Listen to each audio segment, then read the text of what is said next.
The Star Wars The Clone Wars movie is a film that I've always liked. It seems like there has been this notion about The Clone Wars that it's only good once you get to Season 3, and that's something I've never and will never subscribe to.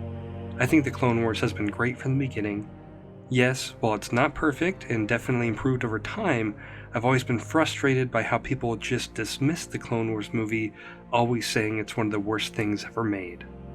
One of my weird flexes in life is that I saw the Clone Wars movie 3 times in theaters. I loved it. I was 12 at the time and a massive Star Wars fan. But does the Clone Wars movie hold up as an adult? Let's talk about it. So, this is where the fun begins. This movie came to be when George Lucas was watching some of the completed footage for the Clone Wars animated series on the big screen, saying, and I said, this is fantastic. This is too good to be a TV show. This should be a feature film. Those first few episodes originally planned for release on television were then woven together to form the theatrical release. Dave Filoni was the film's director and has become an icon in the Star Wars fandom, being seen almost as George Lucas's very own Padawan learner.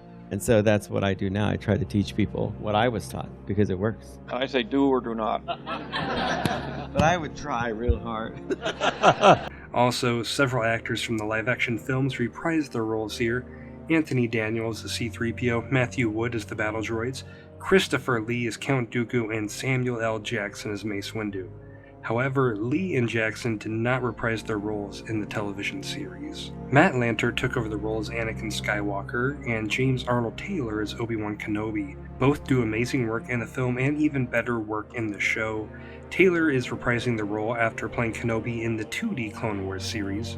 And last but not least, this film introduced us to one of Star Wars' most iconic and favorite characters of recent memory, Ahsoka Tano, played by Ashley Eckstein.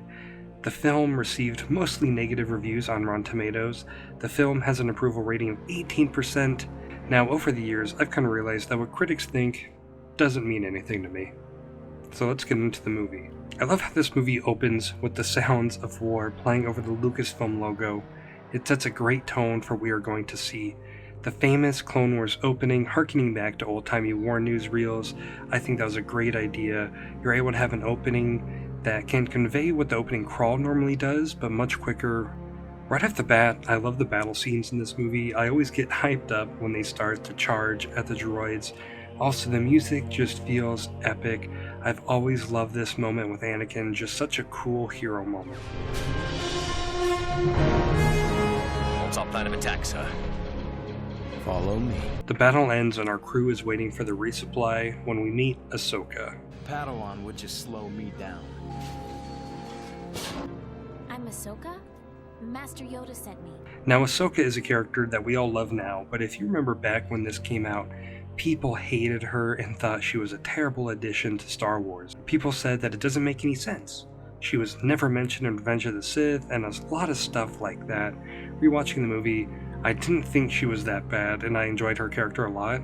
She's young and has a lot to prove. She's been assigned to Anakin Skywalker, the Chosen One, and she knows it.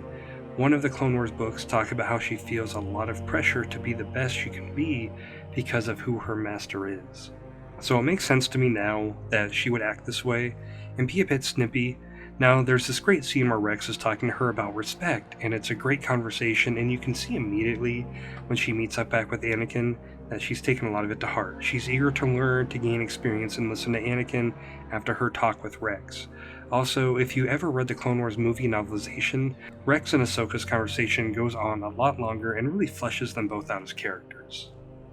Now, they need to get the shield down. I like this part also. Ahsoka is seeing her first action and is making mistakes. She's not doing great right off the bat, and Anakin scolds her for it. Whose side are you on anyway? But Anakin also realizes that she was helpful, and despite her mistakes, she did a good job, and they got the shield down.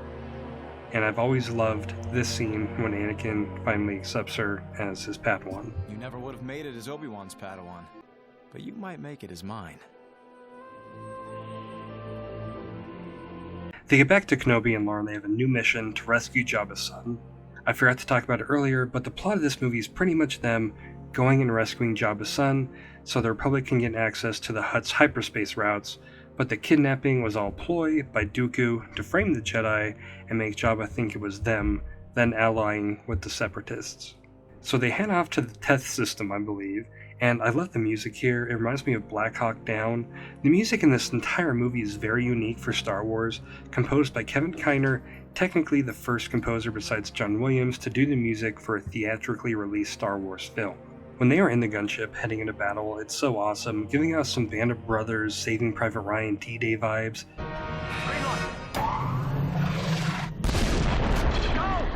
This might actually be an unpopular opinion, but I actually like the droids. I think they are pretty funny. They make their way up the mountain and into the monastery. Meanwhile, Obi-Wan is meeting with Jabba the Hutt, assuring him that the Republic will find his son. Anakin and Ahsoka find Rada and lovingly call him Stinky. I like how you can just tell how much Anakin hates the Hutts. Not just this scene, but also I like his reaction when he first finds out who they are going to help. You want me to rescue Jabba's son? The people largely responsible for slavery in the Outer Rim, and Gardula the Hutt owed Anakin and his mother before losing them in a bet to Watto, so he has plenty of reasons to hate the Hutts. So let's briefly talk about the film's animation. A lot of people complained about the bad animation at the time. Comparing it to recent Pixar movies, while I get the comparison because the movie was released in theaters, and yeah, it doesn't look as fancy as a Pixar movie, but I think the animation is actually pretty good. Yeah, it doesn't look great all the time, and I thought some of the parts on Tatooine looked a bit off, but overall I think it looks good, and it just gets much better over time. And I really like this teaching moment Anakin has, calling back to what he was told by Qui-Gon. A very wise Jedi once said nothing happens by accident. It is the will of the Force that you are at my side. The Separatists attack the monastery, and the clones eventually get overrun, and Rex has this badass moment.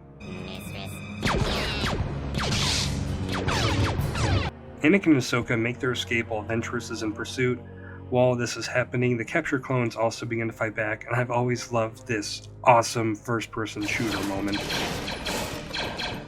Obi-Wan arrives with reinforcements, and an awesome space battle begins trying to get reinforcements on the ground to aid Anakin. Ahsoka and Anakin make it to a ship to escape, and Anakin has to struggle with leaving Rex behind for the good of the mission, a decision that really bothers him and something he really feels guilty about in one of the later Clone Wars novels. Obi-Wan shows up, saves Rex, and he begins his battle with Ventress. Now, lightsaber battles in the Clone Wars are normally pretty great, and it's not bad here at all, but it's definitely not as intense and dynamic as they would be later on. Also, in this movie, I never really liked Ventress, but as the show continued, they did an amazing job of building her character, but at the beginning, she was just sort of a generic baddie with a lightsaber. This space battle looks awesome, and the intensity of them trying to get into the hangar, then it explodes and some great action, but they can't get into the cruiser and they have to make it to Tatooine on their own. They eventually land on Tatooine. I like how Ahsoka is trying to talk to Anakin about his past, and he has this great quote. He means your past can ruin your future if you allow it. People like to rag on this scene from Attack of the Clones. I don't like sand. It's coarse, rough, and irritated, and it gets everywhere. But it's always made perfect sense to me why Anakin would hate sand. He grew up on Tatooine, a planet with a lot of sand.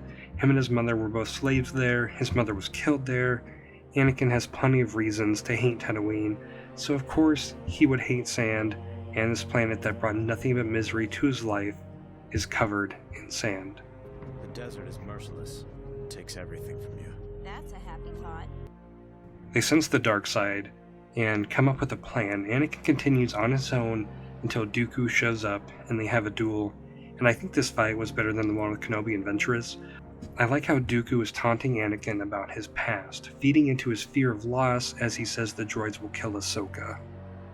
Look, I have a message from your Padawan. Meanwhile, Ahsoka is fighting off a few of the droids and is doing a pretty good job. I almost forgot to mention the little subplot on Coruscant with Padme and Zero the Hutt. So Padme goes to negotiate with Zero to explain what's going on with Jabba's son, and Zero being a main party responsible for Jabba's son being kidnapped at all. He captures Padme and throws her in a cell. I'm not a huge fan of Zero, I don't want to sound rude, but his voice is kind of annoying. But eventually she's rescued and captures Zero. I had no choice. Dooku said he'd kill me if I didn't help him kidnap Jabba's son. Anakin arrives at Jabba's palace, barely missing Ahsoka fighting off the droids, and darn near kills Jabba, and if he did kill Ahsoka, I wonder how far he would have gone. But Ahsoka took out the remaining droids and delivered Rada back to Jabba.